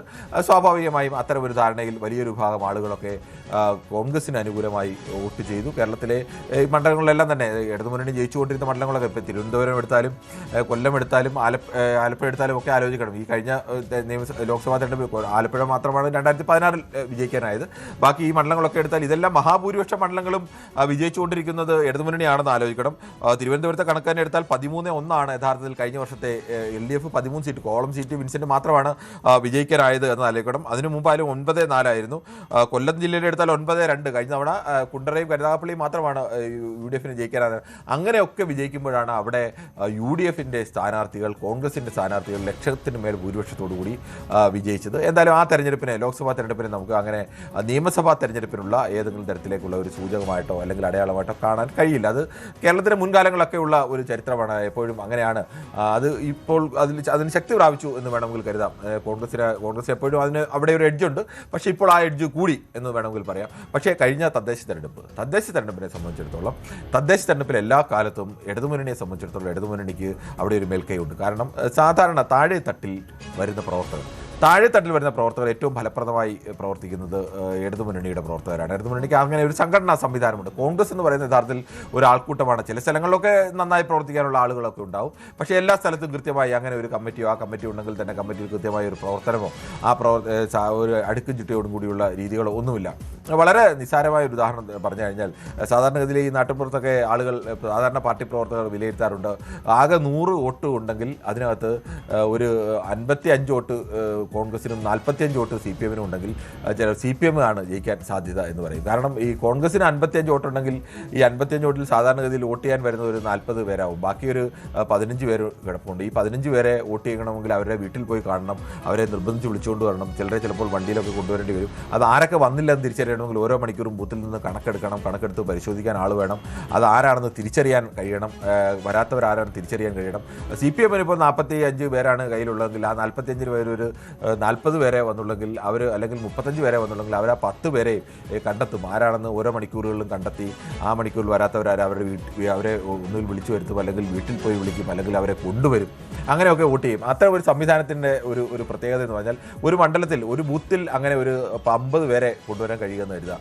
വോട്ട് ചെയ്യാൻ താല്പര്യമില്ലാതെ വീട്ടിൽ നിൽക്കുന്ന ആളുകൾ അവരെ നിർബന്ധിച്ച് കൊണ്ടുവന്ന് വോട്ട് ചെയ്യിക്കുക. അങ്ങനെ ഒരു ബൂത്തിൽ ഒരു 50 പേരെ കൊണ്ടുവന്നു കഴിഞ്ഞാൽ ഒരു പഞ്ചായത്തെ സംബന്ധിച്ചിടത്തോളം ഏകദേശം 10-15 ബൂത്ത് വരുമ്പോഴേക്കും അത് അവിടെ തന്നെ ഒരു 600 വോട്ടിൻ്റെ വ്യത്യാസമായി. ഒരു നിയമസഭാ മണ്ഡലം വരുമ്പോൾ ചിലപ്പോൾ നിയമസഭാ മണ്ഡലം 3000-4000 എന്നൊക്കെ പറഞ്ഞാൽ ഒരു നിയമസഭാ മണ്ഡലത്തിലെ വിജയത്തെ പലപ്പോഴും നിശ്ചയിക്കുന്ന ഒരു ഘടകമാണ്. ആ തരത്തിലേക്ക് അടക്കം ഒരു സംഘടനാ സംവിധാനമൊക്കെ പ്രവർത്തിക്കുന്നതായിരുന്നു. ഇപ്പോൾ ആ തരത്തിലേക്ക് സംഘടനാ സംവിധാനം എത്രത്തോളം പ്രവർത്തിക്കുന്നു എന്നുള്ള ചോദ്യത്തിൽ CPM-നെ സംബന്ധിച്ച് വലിയ വിമർശനങ്ങളുണ്ട്. ആ തരത്തിലേക്കുള്ള പ്രവർത്തനം പല താഴെത്തട്ടിലൊക്കെ പലപ്പോഴും CPM-നും നഷ്ടമായി കൊണ്ടിരിക്കുന്നതാണ്. തുടർച്ചയായി അധികാരമുണ്ടായതുകൊണ്ടാണോ എന്തുകൊണ്ടോ എന്തായാലും ആ തരത്തിലേക്കുള്ള മാറ്റങ്ങൾ CPM-ലും ഒക്കെ എന്തായാലും ഉണ്ടായിട്ടുണ്ട് എന്നുള്ളതൊരു യാഥാർത്ഥ്യം കൂടിയാണ്. അങ്ങനെ ഈ CPM-നെ സംബന്ധിച്ച് അങ്ങനെയൊക്കെയുള്ള CPM-നാണ് കഴിഞ്ഞ തദ്ദേശ തെരഞ്ഞെടുപ്പിൽ കനത്ത തിരിച്ചടി നേരിട്ടത്. CPM വളരെ പ്രതീക്ഷിച്ചിരുന്ന CPM-ന്റെ കോട്ടകൾ, കൊല്ലം നഗരസഭ എന്നൊക്കെ പറഞ്ഞാൽ എല്ലാ കാലത്തും CPM-ന്റെ ഒരു കോട്ടയാണ്. CPM-ന് നിയമസഭയിലായാലും ലോക്സഭയിലായാലും ഒക്കെ CPM-ന് വലിയ സ്വാധീനമുള്ള സംഘടനാ സംവിധാനമുള്ള അവിടെയൊക്കെ നഷ്ടപ്പെടുന്നു. തിരുവനന്തപുരം കോർപ്പറേഷനിൽ BJP അധികാരത്തിലേക്ക് വരുന്നു. കോൺഗ്രസ് അപ്പോഴും അവിടെ മെച്ചപ്പെട്ട പ്രകടനം കാഴ്ചവെച്ചു എന്നത് കൂടി ആലോചിക്കണം. കോൺഗ്രസ് കഴിഞ്ഞ തവണത്തേക്കാൾ മെച്ചപ്പെട്ട രീതിയിലേക്ക് 20 സീറ്റുകളിലേക്ക് ജയിക്കാൻ കഴിയുന്ന തരത്തിലേക്ക് കോൺഗ്രസ് 19 ആയിരുന്നു, അത് പിന്നീട് 20 ആയി. അങ്ങനെ സീറ്റുകളിലേക്ക് കോൺഗ്രസ് നിൽക്കുന്നു. ആ ഘട്ടത്തിൽ കോൺഗ്രസ് കൂടി വോട്ട് പിടിച്ചില്ലായിരുന്നുവെങ്കിൽ എന്തായിരുന്നു അവസ്ഥ എന്ന് അറിയിക്കണം. CPM-നെ സംബന്ധിച്ച് അത് ഉദ്ദേശിക്കുന്നതിനേക്കാൾ വലിയ, കേരളത്തിൽ ആകെ പരിശോധിച്ചാൽ യഥാർത്ഥത്തിൽ BJP-ക്ക് വോട്ടിംഗ് ശതമാനത്തിൽ 3% 4% ഇടയ്ക്ക് കുറവാണ് വോട്ടിലുണ്ടായത്. കഴിഞ്ഞ ലോക്സഭയിൽ നിന്ന് കുറവുണ്ടായി. പക്ഷേ തിരുവനന്തപുരം കോർപ്പറേഷൻ പിടിച്ചു എന്നുള്ള ഒറ്റ കാരണത്താൽ BJP-യുടെ ഒരു വലിയ വളർച്ചയെന്ന് ഞാനത് നേരത്തെ പറഞ്ഞത് പലപ്പോഴും ഈ സൃഷ്ടിക്കപ്പെടുന്ന പ്രതിച്ഛായകൾ യാഥാർത്ഥ്യവും കണക്കുന്നതിനേക്കാൾ അപ്പുറത്തേക്കായിരിക്കും. അത് സൃഷ്ടിക്കാൻ കഴിഞ്ഞത് തിരുവനന്തപുരത്ത് കോർപ്പറേഷൻ്റെ ഭരണത്തിലേക്ക് പിടിക്കാൻ കഴിഞ്ഞു. ഭരണം വരുമ്പോൾ സ്വാഭാവികമായും പ്രധാനമന്ത്രി നരേന്ദ്രമോദി തന്നെ അവിടെ എത്തിച്ചേരുന്നു. ഇവിടുന്ന് കൗൺസിലർമാർ അവിടെ പോകുന്നു. അപ്പോൾ വലിയൊരു വിജയത്തിലേക്ക്, ഇതുവരെ കേരളത്തിൻ്റെ തലസ്ഥാന നഗരത്തെ കോർപ്പറേഷനിലേക്ക് BJP അധികാരത്തിൽ വരുന്നു. ആദ്യമായും അഹമ്മദാബാദിൽ അധികാരത്തിൽ വന്നാണ്, ഗുജറാത്തിൽ BJP അധികാരത്തിൽ വന്നതുപോലെയാണ് ഒരു മുന്നേറ്റം നടത്താൻ പോകുന്നത് എന്നൊക്കെയുള്ള ഒരു പ്രതീതി. അങ്ങനെ ഒരു പിക്ചർ അവർ അവതരിപ്പിക്കുമ്പോൾ സ്വാഭാവികമായും ഇതിനെ പ്രതിരോധിക്കാൻ കോൺഗ്രസിനായാലും CPM-നായാലും കഴിയില്ല. കാരണം അത് വിജയിച്ചതാണ്. അവർ വിജയിച്ചു. ആ വിജയം അവിടെയും CPM-നെ സംബന്ധിച്ച് വലിയ പരാജയം ഉണ്ടാകുന്നു. അങ്ങനെ കേരളത്തിൽ ആകെ ഒരു കണക്ക് പരിശോധിച്ചാൽ ചിലപ്പോൾ ജില്ലാ പഞ്ചായത്തുകളുടെ കണക്കിലൊക്കെ തുല്യമാണ് 7 എന്നൊക്കെ വേണമെങ്കിൽ, അല്ലെങ്കിൽ ആ തരത്തിലേക്കൊക്കെ പറയാം. കാര്യമായ ഒരു പരാജയമില്ലെങ്കിലും ആകെ പരിശോധിച്ച് നോക്കുമ്പോൾ ബ്ലോക്ക് പഞ്ചായത്തുകളുടെ എണ്ണത്തിലായാലും ഗ്രാമപഞ്ചായത്തുകളുടെ എണ്ണത്തിലായാലും മുനിസിപ്പാലിറ്റികളുടെ എണ്ണത്തിലായാലും CPM-നെ സംബന്ധിച്ച് അത് കനത്ത പരാജയം, കോർപ്പറേഷൻ എണ്ണത്തിലും കനത്ത പരാജയം തന്നെയാണ്. ഈ പരാജയത്തിന് തൊട്ടു പിന്നാലെയാണ് ഇപ്പോൾ നിയമസഭാ തെരഞ്ഞെടുപ്പിലേക്ക് CPM-ഉം ഇടതുമുന്നണിയും കടക്കുന്നത്. ഈ പരാജയത്തിന് ശേഷം എന്തെല്ലാം സംഭവങ്ങളുണ്ടായി, അല്ലെങ്കിൽ ഏതെല്ലാം സംഭവങ്ങളാണ് പിന്നീട് സ്വാധീനിക്കാൻ സാധ്യതയുള്ള സംഭവങ്ങൾ, അതടക്കം തെരഞ്ഞെടുപ്പിനെ ബാധിക്കാം. തെരഞ്ഞെടുപ്പിൽ ഒരു തദ്ദേശ തെരഞ്ഞെടുപ്പിൽ ഒരു പരാജയം ഉണ്ടായെന്ന് കരുതി ആ തദ്ദേശ തെരഞ്ഞെടുപ്പിലെ പരാജയം ആ മട്ടിലാണ് നിങ്ങൾ നിയമസഭാ തെരഞ്ഞെടുപ്പിലേക്ക് വരുന്നതെന്ന് സ്വാഭാവികമായും കണക്കാക്കാൻ കഴിയില്ല. അതിലൊക്കെ വലിയ വ്യത്യാസമുണ്ടാകും. തദ്ദേശ തെരഞ്ഞെടുപ്പിൽ ഇപ്പോൾ ജില്ലാ പഞ്ചായത്തിലൊക്കെ ആയിരിക്കും ചിലപ്പോൾ രാഷ്ട്രീയമായ വോട്ട് നടക്കുക. പഞ്ചായത്ത് തെരഞ്ഞെടുപ്പിലേക്കോ അല്ലെങ്കിൽ ഒരു കൗൺസിലർ തെരഞ്ഞെടുപ്പിലേക്കോ നിന്നാൽ സ്വാഭാവികമായും നല്ലൊരു ശതമാനം ആളുകളുമൊക്കെ സ്വന്തം വീടിൻ്റെ അയലത്തുകാരൻ ഒരാൾ മത്സരിക്കാൻ നിന്ന് കഴിഞ്ഞാൽ, അല്ലെങ്കിൽ തൻ്റെ ഒരു ബന്ധു മത്സരിക്കാൻ നിന്ന് കഴിഞ്ഞാൽ അവിടെ പാർട്ടി ഒന്നും നോക്കാതെ, അല്ലെങ്കിൽ തന്നെ സഹായിക്കുന്ന, എപ്പോൾ താൻ ഫോൺ വിളിച്ചാൽ വരുന്ന ഒരാളാണ്, അല്ലെങ്കിൽ തന്നെ കണ്ടാൽ ചിരിക്കുന്ന ആളാണ്, അങ്ങനെ പല ഘടകങ്ങളൊക്കെ പഞ്ചായത്ത് തെരഞ്ഞെടുപ്പിൽ അതൊക്കെ ബാധിക്കും. വഴിയിൽ നിന്ന് കണ്ട് ചിരിച്ചോ എന്നതുപോലും ബാധിക്കും. അല്ലെങ്കിൽ പണ്ട് ഏതെങ്കിലും അയാളുടെ ഒരു വിഷയം, റേഷൻ കാർഡിൻ്റെ വിഷയം ഉണ്ടായപ്പോൾ പരിഹരിക്കാൻ വന്ന ആളായിരിക്കും. അന്ന് പരിഹരിക്കാമോ എന്ന് ചോദിച്ചപ്പോൾ പറ്റാത്തൊരു കാര്യം ചിലപ്പോൾ പറ്റില്ലെന്ന് പറഞ്ഞതിൻ്റെ ദേഷ്യം കാണും. അങ്ങനെ അങ്ങനെയൊക്കെയുള്ള പല പല കാരണങ്ങളാൽ രാഷ്ട്രീയത്തിന് അതീതമായ മറ്റു പല കാരണങ്ങളാൽ പഞ്ചായത്തിൽ വിധിയൊക്കെ ഉണ്ടാവാം. പക്ഷേ എന്നാലും ഒരു ആകെ ജില്ലാ പഞ്ചായത്തിൻ്റെ ഒരു കണക്ക് പരിശോധിച്ച് കഴിഞ്ഞാൽ സ്വാഭാവികമായും ജില്ലാ പഞ്ചായത്തിൽ രാഷ്ട്രീയമായി എന്ന് ഏറെക്കുറെ നമുക്കൊരു 70-80% രാഷ്ട്രീയമായ വോട്ടെടുപ്പ് തന്നെയാണ് ജില്ലാ പഞ്ചായത്തുകൾ നടക്കുന്നത്. അത്തരമൊരു ജില്ലാ പഞ്ചായത്തിൽ UDF തന്നെയാണ് എഡ്ജ് ഉണ്ടായിരുന്നത് എന്ന് പറയാം. ആ എഡ്ജ് ഇനി വരാൻ പോകുന്ന നിയമസഭാ തെരഞ്ഞെടുപ്പിൽ നിലനിൽക്കുന്നുണ്ടോ, അല്ലെങ്കിൽ ആ എഡ്ജ് ഇപ്പോഴും നിലനിർത്തിക്കൊണ്ട് അവർക്ക് വിജയിക്കാൻ കഴിയുമോ? അത് നമുക്ക് കഴിഞ്ഞ തവണത്തെ നിയമസഭയിൽ ഓരോ ജില്ലയിലും എത്ര വോട്ട് വീതമാണ് എത്ര മണ്ഡലങ്ങളാണ് UDF ജയിക്കാൻ കഴിഞ്ഞത്, LDF ജയിക്കാൻ കഴിഞ്ഞത്, ആ ഒരു കണക്കുകളും തദ്ദേശ തെരഞ്ഞെടുപ്പിൻ്റെ കണക്കുകളും വെച്ചിട്ട് നമുക്ക് വിശദമായി തന്നെ പരിശോധിക്കാം ഒരു ചെറിയ ഇടവേളയ്ക്ക് ശേഷം. നാട്ടിൽ വികസനത്തിന്റെ പരവധാനി വിരിച്ച് കാരവങ്ങളും ആർപ്പുവിളികളും ആവേശത്തോടേക്ക് വരിക. പരവധാനി വിരിച്ച് കാരവങ്ങളും ആർപ്പുവിളികളും ആവേശത്തോടേക്ക് വരിക. കേരളം വിളിച്ചാൽ തുടരാൻ.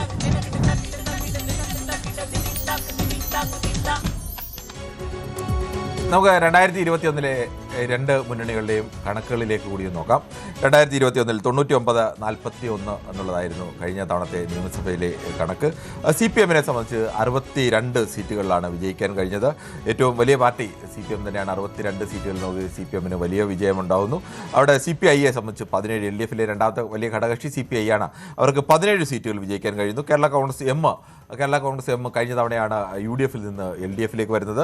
കേരള കോൺഗ്രസ് എമ്മിന് 5 സീറ്റുകൾ മാത്രമാണ്. 13 സീറ്റുകൾ 12 സീറ്റുകൾ മത്സരിച്ചു.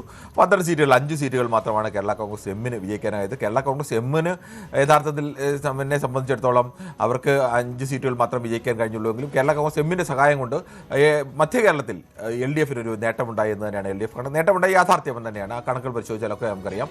ഇടുക്കിയായാലും കോട്ടയമായാലും ഒക്കെ ഇടതുമുന്നണി ഭരിക്കുമ്പോഴും UDF ഭരിക്കുമ്പോഴും ഒക്കെ UDF ഒരു മേൽക്കൈ, ആ മേൽക്കൈ അവസാനിപ്പിച്ചുകൊണ്ട് LDF ഒരു മേൽക്കൈ നേടാൻ ഇവരുടെ വരവ് സ്വാഭാവികമായും സഹായിച്ചു. അങ്ങനെയാണ് കേരള കോൺഗ്രസ് എമ്മിന് 5 സീറ്റുകൾ വരുന്നു. JDS 2 seat, NCP 2 seat, Kerala Congress ബിക്ക് 1 seat, INL 1 seat, LJD 1 seat, Congress എസിന് 1 സീറ്റ്, ജനാധിപത്യ കേരള കോൺഗ്രസിന് 1 സീറ്റ്, മറ്റ് സ്വതന്ത്രരെല്ലാം കൂടി 6 പേർ. ഇതായിരുന്നു യഥാർത്ഥത്തിൽ ഇടതുമുന്നണിയുടെ ഒരു കണക്ക്. ഇനി UDF ഒരു കണക്കിലേക്ക് വന്നു കഴിഞ്ഞാൽ UDF ഏറ്റവും വലിയ കക്ഷി, UDF നയിക്കുന്ന കക്ഷിക്ക് ആകെ കോൺഗ്രസിന് നേടാൻ കഴിഞ്ഞത് 21 സീറ്റുകൾ മാത്രമാണ് എന്നത് ആലോചിക്കണം. 21 സീറ്റുകൾ എന്ന് പറഞ്ഞാൽ കേരളത്തിൽ 140 സീറ്റുകൾ ഉള്ളപ്പോൾ കേരളത്തിൽ 21 സീറ്റുകൾ നേടുന്ന ഒരു പാർട്ടിക്ക് എങ്ങനെയാണ് സ്വാഭാവിക ഒരു മുന്നണിയെ നയിക്കാൻ കഴിയുക എന്നുള്ള ഒരു വലിയ ചോദ്യമൊക്കെ ഉണ്ട്. എന്തായാലും കോൺഗ്രസിൻ്റെ പ്രകടനം വളരെ ദയനീയമായിരുന്നു. 21 സീറ്റുകൾ കോൺഗ്രസ് വല്ലാതെ കൂപ്പുകുത്തി. ഈ ലീഗ് പക്ഷേ അപ്പോഴും അവരുടെ നില മെച്ചപ്പെടുത്താൻ 15 സീറ്റുകൾ കൂടി തന്നെ അവരുടെ നിലനിന്നു. അവർക്ക് 19-20 സീറ്റുകളൊക്കെയാണ് പരമാവധി കിട്ടാൻ സാധ്യതയുള്ളത്. അതിനകത്ത് 15 സീറ്റുകൾ നേടുക എന്ന് പറഞ്ഞാൽ ലീഗിനെ സംബന്ധിച്ച് അത് ഒരു നേട്ടം തന്നെയാണ്. ലീഗ് ഇക്കുറിയും അങ്ങനെ തന്നെയാണ് പ്രതീക്ഷിക്കുന്നത്. ലീഗിന് അത്തരം ഒരു പ്രതീക്ഷ തന്നെയാണ് ഉള്ളത്. കേരള കോൺഗ്രസിന് ജോസഫ് വിഭാഗത്തിന് കേരള കോൺഗ്രസ് 2 സീറ്റുകൾ നിൽക്കുന്നു. RMPക്ക് 1 സീറ്റ്, KK രമയുടെ 1 സീറ്റ് വരുന്നു. NCKക്ക് 1 സീറ്റ്, കേരള കോൺഗ്രസ് ജേക്കബ് വിഭാഗത്തിന് 1 സീറ്റ് വരുന്നു, 1 സീറ്റ്. മറ്റ് പ്രധാനപ്പെട്ട CMPക്കോ RSPക്കോ ഒന്നും സീറ്റുകളെ ലഭിക്കുന്നില്ല. BJPക്ക് 1 സീറ്റ് ഉണ്ടായിരുന്നത് നേമത്തായിരുന്നു. ആ സീറ്റ് അടക്കം കഴിഞ്ഞ തവണയാണ് അക്കൗണ്ട് പൂട്ടിച്ചത്. ഇന്നിപ്പോൾ കഴിഞ്ഞ തവണ അക്കൗണ്ട് പൂട്ടിയ വി ശിവകുട്ടി പറയുന്നത് ഡബിൾ പൂട്ടും എന്നൊക്കെയാണ് പറയുന്നത്. എന്തായാലും അവിടെ ഇത്തവണ തെരഞ്ഞെടുപ്പിൽ രാജീവ് ചന്ദ്രശേഖർ തന്നെയാണ് BJPയുടെ സംസ്ഥാന അധ്യക്ഷൻ തന്നെയാണ് മത്സരിക്കുന്നത്. രാജീവ് ചന്ദ്രശേഖറിന് കഴിഞ്ഞ ലോക്സഭാ തെരഞ്ഞെടുപ്പിൽ അവിടെ ഭൂരിപക്ഷം കിട്ടിയതാണ്.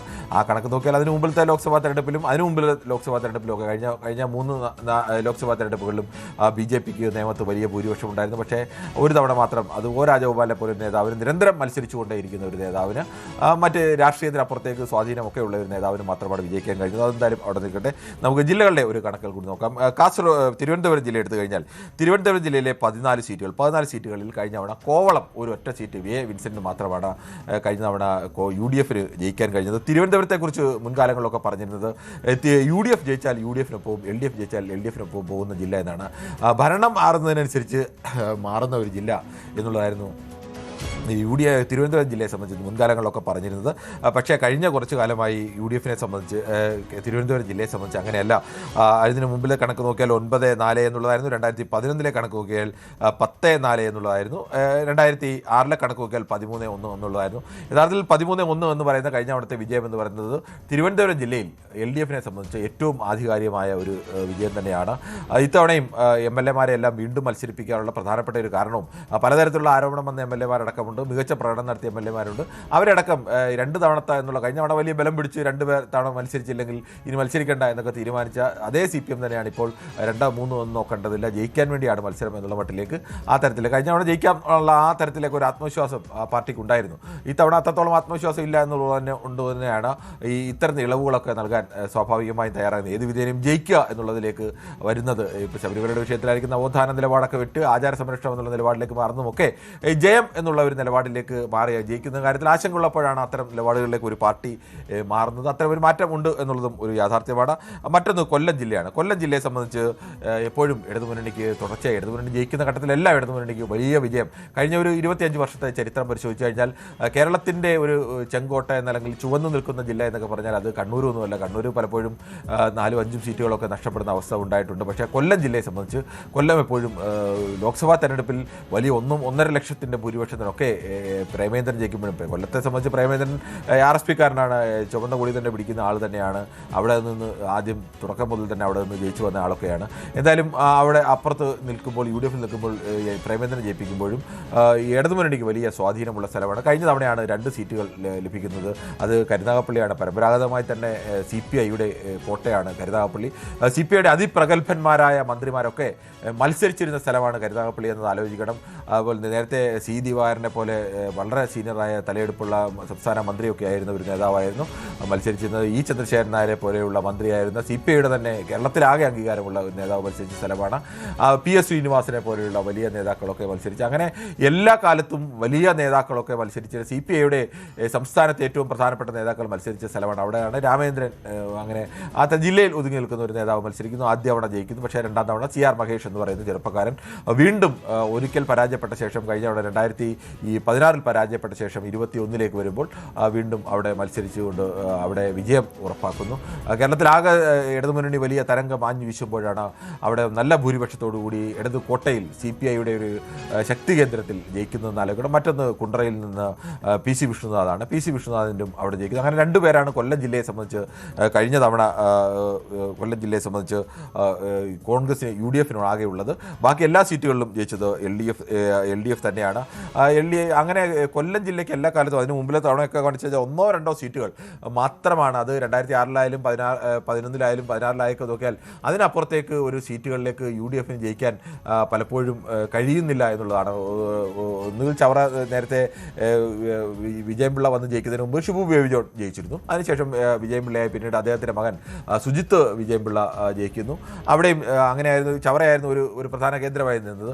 മറ്റൊന്ന് കഴിഞ്ഞ തവണ പിടിച്ചെടുത്തത് ഇടതുമുന്നണിയിൽ നിന്ന് പിടിച്ചെടുത്തത് MA ബേബിയൊക്കെ MLA ആയിരുന്ന, മേഴ്സിക്കുട്ടി അമ്മ MLA ആയിരുന്ന 2 പേരും മന്ത്രിമാരായിരുന്നു എന്ന് വളരെക്കണം. കുണ്ടറയാണ് PC വിഷ്ണുനാഥ് കഴിഞ്ഞ തവണ പിടിച്ചെടുത്തത്. ചെങ്ങന്നൂരിൽ ഒരു തവണ വിജയിക്കുകയും പിന്നീട് പരാജയപ്പെടുകയും ആ പരാജയത്തിൻ്റെ അനുഭവമൊക്കെ വെച്ചുകൊണ്ട് കൂടുതൽ പ്രവർത്തനത്തോട് നടന്നു. അങ്ങനെ 2 ജില്ല. ഈ തവണയും കൊല്ലം ജില്ല വളരെ പ്രധാനപ്പെട്ടതാണ്. കൊല്ലം ജില്ലയിലൊക്കെ കഴിഞ്ഞ തദ്ദേശ തെരഞ്ഞെടുപ്പുമായി ബന്ധപ്പെട്ട് നോക്കിക്കഴിഞ്ഞാൽ പലതരത്തിലേക്കുള്ള വലിയ തിരിച്ചടി കൊല്ലം ജില്ലയിലാകെ ഉണ്ടായ ഒരു സ്ഥലമാണ് ഇടതുമുന്നണിയെ സംബന്ധിച്ചിടത്തോളം. അത് ഇടതുമുന്നണിക്ക് വലിയ വെല്ലുവിളി തന്നെയാണ്. കൊല്ലം പോലെ ഒരു സ്ഥലത്ത് എല്ലാ കാലത്തും ഇടതുോരം ചേർന്ന് നിൽക്കുന്ന ചുവന്ന് നിൽക്കുന്ന ഒരു ജില്ലയിൽ ആ തരത്തിലേക്കുള്ളൊരു മാറ്റമുണ്ടാകുന്നത്.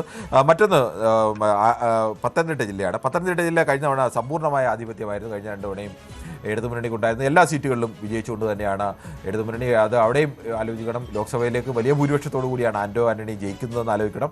അവിടെയാണ് ക്രിസ്ത്യൻ ഭൂരിപക്ഷമൊക്കെയുള്ള പല ക്രിസ്ത്യൻ വോട്ടുകൾ ഏറ്റവും നിർണായകമായ പല സ്ഥലങ്ങളുമുണ്ട്.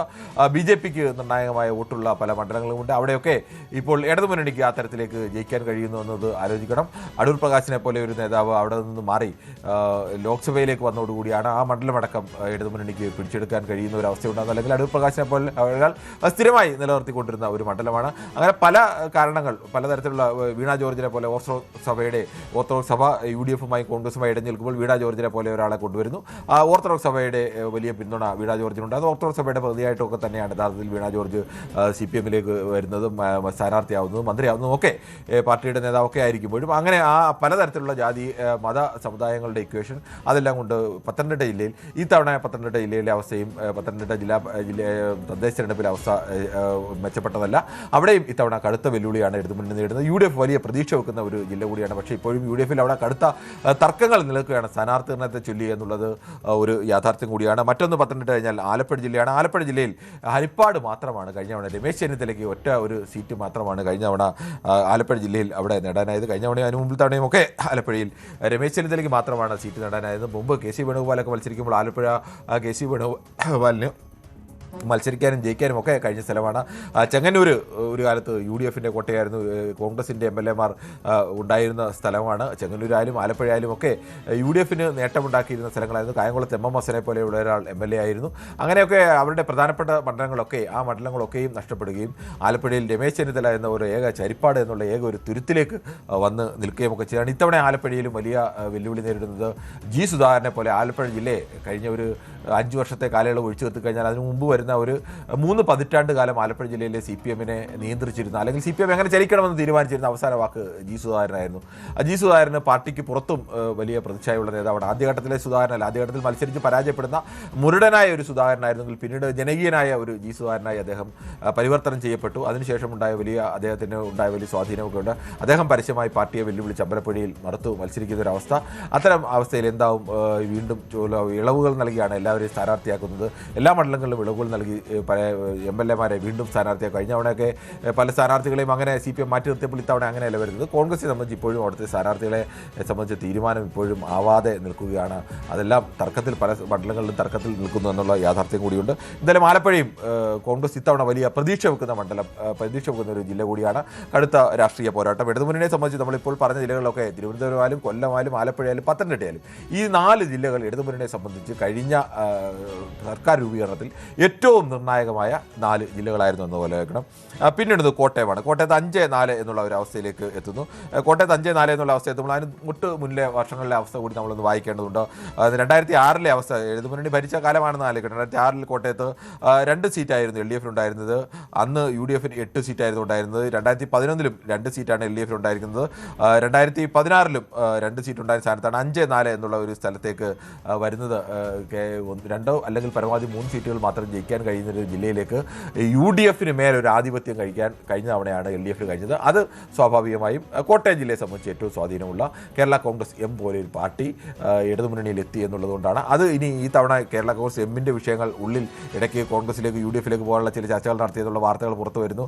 ആ പാർട്ടിക്കുള്ളിലെ തർക്കങ്ങളും ഒക്കെ ഉണ്ട്. ആ പാർട്ടി ഇനി ജോസ് കെ മാണിയെ പോലെ അങ്ങനെയൊക്കെ ഇതൊക്കെ നിൽക്കുമ്പോൾ തന്നെ ജോസ് കെ മാണിയെ പോലെ ആ പാർട്ടിയിലെ ഏറ്റവും വലിയ നേതാവിന് സ്വന്തം പാലാ പോലൊരു മണ്ഡലത്തിൽ സ്വന്തം പിതാവ് നൂറ്റാണ്ടുകാലം പ്രതിനിധീകരിച്ച മണ്ഡലത്തിൽ വിജയിക്കാനാവുന്നില്ല എന്നുള്ള ഒരു അവസ്ഥ ഉണ്ടാകുന്നു.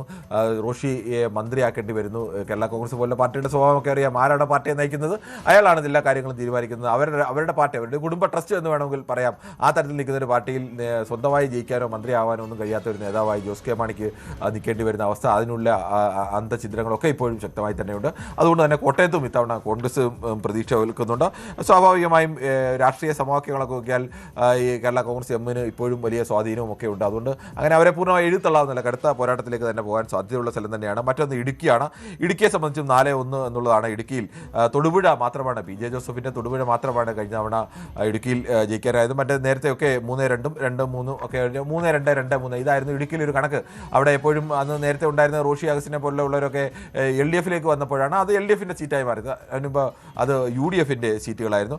മറ്റൊന്ന് എറണാകുളമാണ്. എറണാകുളത്തെ സംബന്ധിച്ചും 5-9 എന്നുള്ള കളമശ്ശേരി, വൈപ്പിൻ, കൊച്ചി, കുന്നത്താട് ഈ മണ്ഡലങ്ങളിലാണ് CPM-ന് വിജയിക്കാൻ കഴിഞ്ഞത്. കോൺഗ്രസ് ഏറ്റവും കൂടുതൽ പ്രതീക്ഷ വെക്കുന്ന ഒരു ജില്ലയാണ് എറണാകുളം. പ്രതിപക്ഷ നേതാവിൻ്റെ ജില്ലയാണ്. ശക്തമായ രീതിയിലേക്കുള്ള കോൺഗ്രസിൻ്റെ പാർട്ടി പ്രവർത്തനം നടത്തുന്നതാണ്. എറണാകുളം ജില്ല സമ്പൂർണ്ണമായി പിടിച്ചെടുക്കുക എന്നുള്ളത് തന്നെയാണ് കോൺഗ്രസിൻ്റെ അജണ്ട. കോൺഗ്രസ് ഇപ്പോഴും അവിടുത്തെ എറണാകുളം ജില്ലയെ സംബന്ധിച്ച് കഴിഞ്ഞ തദ്ദേശ തെരഞ്ഞെടുപ്പിലൊക്കെ അവർ നേടിയ വലിയ വിജയം, അത്തരത്തിലേക്കുള്ളൊരു മേൽക്കൈ സ്വാഭാവികമായും അവിടെ കോൺഗ്രസിനുണ്ട് എന്ന് തന്നെ പറയേണ്ടി വരും. മറ്റൊന്ന് തൃശ്ശൂരാണ്. തൃശ്ശൂരിൽ 12-1 എന്നുള്ളതായിരുന്നു അവസ്ഥ. ചാലക്കുടി മാത്രമാണ്, ഒരേ ഒരു സ്ഥലത്ത് മാത്രമാണ് UDF-ന് ജയിക്കാനായത്. ഇത്തവണ ഈ തദ്ദേശ തെരഞ്ഞെടുപ്പിൽ മറ്റ് പല സ്ഥലങ്ങളും തിരിച്ചടി നേരിടുമ്പോഴും തൃശ്ശൂർ ജില്ലയിൽ കാര്യമായ തിരിച്ചടികൾ നേരിട്ടില്ല എന്നുള്ളതുകൊണ്ട്. പക്ഷേ ഇതിനിടയിൽ കഴിഞ്ഞ ലോക്സഭാ തെരഞ്ഞെടുപ്പിൽ ഇടതുമുന്നണിയും വലതുമുന്നണിയും പരാജയപ്പെടുത്തി സുരേഷ് ഗോപി തൃശ്ശൂരിൽ നിന്നും MP സ്ഥാനത്തേക്ക് എത്തി എന്നുള്ളതുകൊണ്ട്. അതുകൊണ്ട് തൃശ്ശൂരിൻ്റെ മണ്ണ് എപ്പോഴും പൂർണ്ണമായും ഇതുവരെയുള്ള കണക്കുകൾക്കനുസരിച്ചാണോ മുന്നോട്ട് പോകുന്നതെന്നൊക്കെയുള്ള ചില സംശയങ്ങളുണ്ട്. ഒരു ലോക്സഭയിലെ പൊതുരാഷ്ട്രീയത്തിൽ വോട്ടിങ്ങിലുണ്ടായ പാറ്റേണുമായി തൃശ്ശൂരിൻ്റെ സുരേഷ് ഗോപിക്ക് അനുകൂലമായ ഒരു വോട്ടിംഗ് പാറ്റേൺ നമുക്ക് നമുക്ക് കാണാൻ കഴിയില്ല. ആ തരത്തിലേക്കുള്ള ക്രിസ്ത്യൻ വോട്ടുകളൊക്കെ ആയാലും പലതരത്തിലുള്ള വോട്ടുകൾ അങ്ങനെ ഒരു വലിയ വ്യത്യാസം ഉണ്ടായിട്ടാണ് അവിടെ സുരേഷ് ഗോപിക്ക് വിജയിക്കാൻ കഴിഞ്ഞത്. ഇപ്പോൾ BJP വലിയ പ്രതീക്ഷ വെക്കുന്ന ഒരു ജില്ല കൂടിയാണ് തൃശ്ശൂർ എന്നല്ല. മറ്റൊന്ന് പാലക്കാടാണ്. പാലക്കാട് 11-1 തന്നെയാണ്. പാലക്കാടിനെ സംബന്ധിച്ച് മണ്ണാർക്കാട് മാത്രമാണ് ലീഗിൻ്റെ ശംസുവിൻ്റെ മണ്ണാർക്കാട് മാത്രമാണ് പാലക്കാട് UDFിനെ സംബന്ധിച്ച് പ്രതീക്ഷയുള്ളത്. പാലക്കാടും ഇത്തവണ വലിയ വിമത പ്രശ്നങ്ങൾ PK ശശി അടക്കമുള്ളവരുടെ വിമത പ്രശ്നങ്ങൾ അടക്കം നിലനിൽക്കുന്ന മണ്ഡലമാണ്. മറ്റു നമുക്ക് സമയം തീരുന്നതുകൊണ്ട് വേഗത്തിൽ പറഞ്ഞാൽ മലപ്പുറമാണ്. മലപ്പുറത്തെ സംബന്ധിച്ച് പ്രത്യേകിച്ച് വലിയ രാഷ്ട്രീയ പോരാട്ടത്തിലേക്കൊന്നും കാര്യമായി പറയേണ്ട ഒരു ഘട്ടം മലപ്പുറത്ത് ഉണ്ടാകുന്നില്ല. മറ്റൊന്ന് അവിടെ വ്യക്തമായ മേൽക്കൈ ലീഗിനുണ്ട്. ആ ലീഗിൻ്റെ മേൽക്കൈ ഒന്നും അങ്ങനെ അട്ടിമറിക്കാൻ കഴിയുന്ന രീതിയിലേക്ക് 2006 നടന്നതുപോലെ തരത്തിലേക്ക് ഒരു അട്ടിമറിക്കുള്ള ശേഷി ഇപ്പോഴും ഉണ്ടെന്ന് നമുക്ക് വിലയിരുത്താനാവില്ല. മലപ്പുറം കഴിഞ്ഞാൽ കോഴിക്കോടാണ്. കോഴിക്കോടും ഇടതുമുന്നണിക്ക് വലിയ മേൽക്കൈയുള്ള ജില്ല തന്നെയാണ്. 11-2 എന്നുള്ള അവസ്ഥയിലേക്ക് അവിടെ ഇപ്പോഴും ആ മേൽക്കൈ ഏറെക്കുറെയൊക്കെ കോഴിക്കോടും ഉണ്ട് എന്നാണ്. കോഴിക്കോടും തൃശ്ശൂരുമാണ് ആ തരത്തിൽ ഇടതുമുന്നണിയെ ഒരു പ്രതീക്ഷ വെക്കുന്ന 2 മണ്ഡലങ്ങൾ. പക്ഷേ കോഴിക്കോട് കോൺഗ്രസിന് കുറേയേറെ കടന്നു കയറാൻ കഴിയുമെന്നുള്ള പ്രതീക്ഷ കോൺഗ്രസ് സംബന്ധിച്ച് കഴിഞ്ഞാൽ തദ്ദേശ തെരഞ്ഞെടുപ്പിൽ അവരുണ്ടാക്കിയ ഒരു വലിയ നേട്ടമൊക്കെ ഉണ്ടാകും. ആ തരത്തിലേക്കുള്ള നേട്ടം സ്വാഭാവികമായി ഉണ്ടാവാം എന്നുള്ള സാധ്യത അവർക്കും കാണുന്നുണ്ട്. മറ്റത് വയനാടാണ്. വയനാടിനെ സംബന്ധിച്ച് 2-1 എന്നുള്ള അവസ്ഥയിലാണ്. വയനാട് UDFിനെ സംബന്ധിച്ച് അങ്ങനെ എപ്പോഴും ഒരു മേൽക്കൈയുള്ള ഒരു ജില്ല തന്നെയാണ്. പ്രത്യേകിച്ച് പ്രിയങ്ക ഗാന്ധിയൊക്കെ പ്രതിദാനം ചെയ്തതിന് മുമ്പ് രാഹുൽ ഗാന്ധി പ്രതിദാനം ചെയ്തു. ആ അവസ്ഥയിലൊക്കെ വയനാട് മുൻ അവസ്ഥയേക്കാൾ കോൺഗ്രസുമായി കൂടുതൽ ചേർന്ന് നിൽക്കുന്ന ഒന്ന് തന്നെയാണ്. OR കേളു മാത്രമാണ് നിലവിൽ അവിടെ നിന്ന് കോൺഗ്രസ് LDFിന് MLA-മാരായിട്ടുള്ളത്. മറ്റൊന്ന് കണ്ണൂരാണ്. കണ്ണൂരിലും കടുത്ത രാഷ്ട്രീയ പോരാട്ടം നടക്കുന്ന കണ്ണൂർ ഈ ചുവന്ന മണ്ണാണ് എന്നൊക്കെ പറയുമ്പോൾ കണ്ണൂർ അങ്ങനെ ഏതെങ്കിലും ഒരു ഘട്ടത്തിൽ പൂർണ്ണമായും ഇടതുമുന്നണിക്ക് അനുകൂലമായ ഒരു അവസ്ഥയിലേക്ക് അല്ലെങ്കിൽ ഒറ്റ സീറ്റ് മാത്രം വിട്ടുകൊടുക്കുന്ന അവസ്ഥയിലേക്കൊന്നും കണ്ണൂർ ഒരു ഘട്ടത്തിലും എത്തിയിട്ടില്ല എന്നുള്ള യാഥാർത്ഥ്യം കൂടിയുണ്ട്. കണ്ണൂരിലും ഇത്തവണ കോൺഗ്രസിലും വെല്ലുവിളിയുണ്ട്. കെ സുധാകരനെ പോലെ ഒരാൾ അത്തരമൊരു വെല്ലുവിളിയുമായി പുറത്തു നിൽക്കുന്നു. അത് മത്സരത്തിൽ അതേ സീറ്റ് കിട്ടുമോ ഇല്ലയോ എന്നുള്ള വെല്ലുവിളിയൊക്കെ നിൽക്കുന്നു. മറ്റൊന്ന് കാസർഗോഡിനെ സംബന്ധിച്ച് 3-2-2-3 എന്നുള്ള അവസ്ഥയിലാണ്. എപ്പോഴും ഉദുമ അങ്ങോട്ടും ചിലപ്പോൾ അങ്ങോട്ടും ഇങ്ങോട്ടും ചിലപ്പോൾ മറിഞ്ഞേക്കാം. മറ്റു 2 സീറ്റുകളിലൊക്കെ അവിടെ BJPയെ സംബന്ധിച്ച് മഞ്ചേശ്വരമൊക്കെ വലിയ ത്രികോണ പോരാട്ടം നടക്കുകയും ഒക്കെ ചെയ്യുന്ന ഒരു മണ്ഡലമാണ്. അവിടെ കാര്യമായൊരു കാസർഗോഡിൻ്റെ ഒരു കാര്യമായ വ്യത്യാസത്തിലേക്ക് വരാനുള്ള സാധ്യത അപൂർവമാണ്. പക്ഷേ സംഭവിച്ചുകൂടാഴിക ഇല്ല. അന്ന് തെരഞ്ഞെടുപ്പിൽ അങ്ങനെ ഒന്നും നമുക്ക് പ്രവചിക്കാൻ കഴിയില്ല.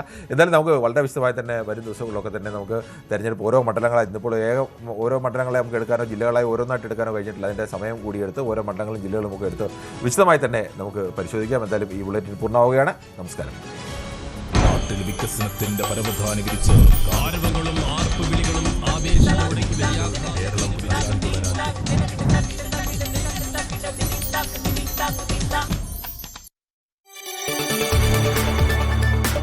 കൂടുതൽ വാർത്തകൾക്ക് News 18 Keralam YouTube channel subscribe ചെയ്യുക.